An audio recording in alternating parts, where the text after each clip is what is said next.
En dan ken ik de fietsers onder het wetter terug. Een paar weken wie het Escher-aquaduct al voor auto's iepen. En hier letter als plant, omdat er onder problemen wieren met de instabiele boeien.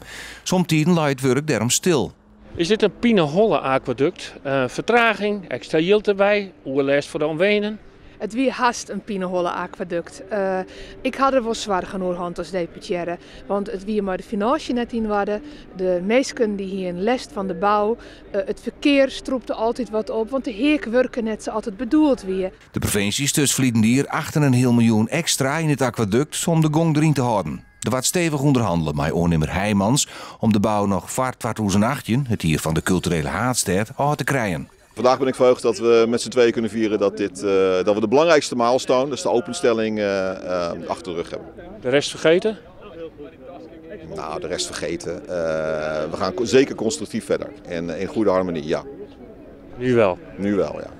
Het Escher-aquaduct heeft bij elkaar 40 miljoen euro kosten. Ja, het heeft nog 3 aquaducten, maar de stad wil nog beter toegankelijk worden. Ze binnen de plannen om de spoor Bregen onder het Van Haringsmakanaal terug te loeken. En dat is op het traject Ljouwert-Jereveen. Kimwolle Sawijs, daar ben we nou echt serieus aan het patiënt. Dat het zo is dat op het moment dat we het spoor onder het wetter terugbrengen, dat het in het beter wezen kan. Dat is één.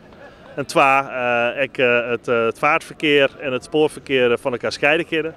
En de omwennende, er komt ook nog een week aan de zuidkant daarbij.